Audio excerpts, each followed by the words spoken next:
Avec la crise sécuritaire au Mali depuis 2012, il y a eu un délabrement du système pénitentiaire malien. Des prisons ont été détruites, des évasions ont eu lieu. Les mauvaises conditions de détention ainsi que la surpopulation carcérale dans les prisons observées. Relever ces différents défis entre dans les priorités du projet Prison Nelson Mandela, mise en œuvre par le Programme des Nations Unies pour le développement et la MINUSMA, financé par le Royaume des Pays-Bas depuis janvier 2017, pour un montant global d'environ 10 897 521 $ américains. Les fonds mobilisés à ce jour avoisinent les 8 357 882 $ financés par les Pays-Bas et de 150 000 $ financés par le Programme des Nations Unies pour le développement. Il reste donc à mobiliser environ 2 390 521 $. En effet, ce projet, c'est un vaste projet piloté conjointement par la MINUSMA et le Programme des Nations Unies et d'une durée de 4 ans et demi. Les nombres d'établissements pénitentiaires concernés par le projet sont au nombre de 33. Donc il est question donc pour le projet de renforcer l'état de droit au Mali et à travers l'amélioration des conditions de détention. Ça, c'est son objectif général. Et plus spécifiquement, c'est d'améliorer la qualité et la crédibilité du système pénitentiaire du Mali.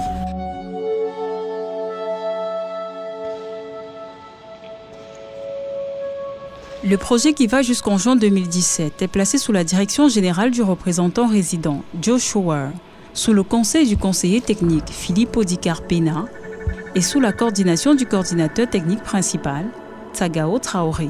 Ce projet compte promouvoir à terme l'amélioration des capacités et performances du système pénitentiaire, la réinsertion sociale des détenus et l'accroissement de la performance des pénitenciers agricoles au Mali. Quels sont donc les résultats attendus à l'issue de la mise en œuvre de ce projet? 4 grands résultats sont à noter ici. Le tout premier étant que les capacités et les performances du système pénitentiaire du Mali soient améliorées. Le deuxième résultat, c'est que la performance des pénitenciers agricoles soit accrue. Et en troisième lieu, ce serait que les conditions de détention soient améliorées. Et enfin, le dernier résultat attendu, c'est que les détenus soient mieux préparés à la réinsertion sociale. À ce jour, le projet a déjà inscrit à son actif plusieurs réalisations, notamment la formation de 200 cadres pénitentiaires en management et 430 personnels pénitentiaires, dont une vingtaine de femmes sensibilisées sur le sécurisme, la gestion des incidents au milieu carcéral et les règles minimales de traitement des détenus, en particulier les femmes et les enfants, conformément aux règles Nelson Mandela de Bangkok et de Riyad. Nous avons démarré depuis, depuis pratiquement 8 mois, le processus d'informatisation du système pénitentiaire malien. Et c'est dans ce cadre précis que moi, en tant que consultant international en appui au projet, j'interviens. Le conflit armé, comme je l'ai dit tantôt, depuis février 2012 au Mali, a complètement sapé l'autorité de l'État et l'État de droit. Et également, les structures animant la chaîne pénale ont été affectées. Les tribunaux, les prisons, les institutions pénitentiaires. Et à l'issue de ça, ces institutions manquent criardement de moyens, manquent de manière criarde de moyens de base pour assurer leurs tâches quotidiennes. Et avec les nombreuses arrestations dues à l'insécurité, la quantité de population carcérale va sans cesse croissant. Parti de 3 000 détenus en 2014 au Mali, aujourd'hui on se retrouve à pratiquement 7 000 détenus. Donc on a plus du double de la population carcérale aujourd'hui en moins de 10 ans. Et l'effectif carcéral croissant rend donc difficile la gestion efficace des procédures judiciaires. Également, le respect des procédures pénales est parfois affecté et disons en gros la performance du système pénitentiaire. C'est pour ça que nous avons imaginé une solution informatique qui pourrait faciliter la tâche à ces pénitentiaires de manière à renforcer, à moderniser le système pénitentiaire malien.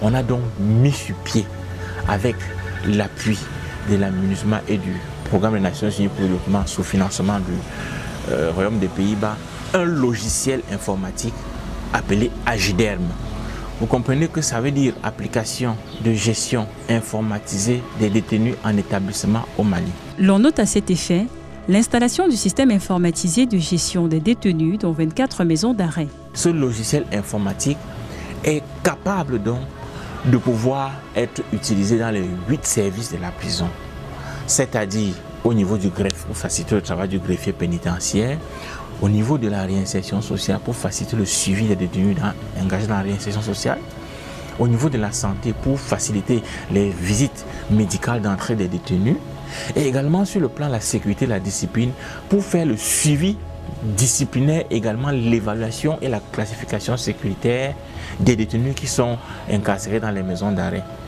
Ce logiciel également gère les aspects de visite et du contact avec le monde extérieur que les détenus peuvent avoir, et également les ressources humaines, y compris les comptes de magasinage. Il faut dire que ce logiciel s'est inspiré des règles Nelson Mandela et du droit positif malien pour se concevoir.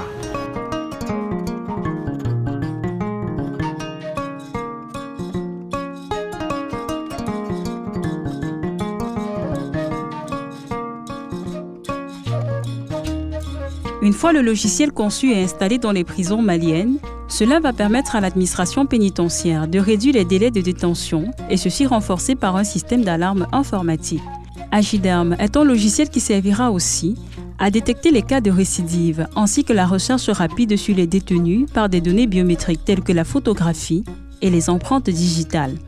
Également, la gestion prévisionnelle des ressources, la gestion efficace de la santé des détenus pour le suivi des visites médicales d'entrée, des soins dans la détention et au cours de la gestion optimale de la réinsertion sociale des détenus. 6 groupes d'activités ont été retenus pour la mise en œuvre de ce processus d'informatisation. Le premier groupe, c'était la conception et le développement d'un logiciel informatique. Ce qui a déjà été fait et utilisé en version expérimentale pilote dans 7 prisons. Après cette utilisation en version pilote, on a appuyé la Direction nationale de l'administration pénitentiaire à organiser un atelier de validation du logiciel. Le logiciel ayant été validé, il est question maintenant qu'on le vulgarise aux 33 établissements pénitentiaires qui sont concernés par le projet Prison Nelson Mandela. Donc nous avons déjà commencé par faire l'équipement de base en informatique de ces établissements pénitentiaires en leur dotant des ordinateurs, en leur dotant des appareils photo numériques, en leur dotant des scanners numériques, parce que les titres de détention des détenus seront automatiquement scannés et l'original sera conservé sur le fichier numérique de chaque détenu. Où en est-on donc avec l'évolution de la mise en œuvre de cette activité concernant l'informatisation? Nous pensons que nous sommes sur la bonne voie parce que nous sommes en train de vouloir maintenant mettre sur pied une salle centrale informatisée au niveau de la Direction nationale de l'administration pénitentiaire qui va permettre donc de centraliser toutes les données collectées dans toutes les prisons et permettre une recherche rapide des cas de récidive chez les détenus. Et pour cela, bien entendu, on aura besoin de financement pour acquérir des logiciels, pour acquérir du matériel informatique permettant de faire la mise en réseau de tout cet arsenal-là.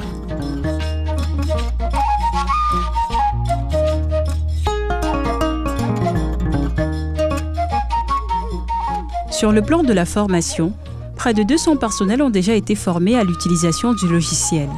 Le logiciel Agiderm a déjà enregistré plus de 5000 détenus depuis son installation et a déjà pu permettre de détecter 300 cas de dépassement de détention, ainsi que l'enregistrement de près de 800 cas d'examen médical d'entrée en détention des détenus. À la fin du projet, la licence perpétuelle d'utilisation sera transmise au gouvernement malien afin qu'il puisse être autonome à toutes les évolutions sur le logiciel.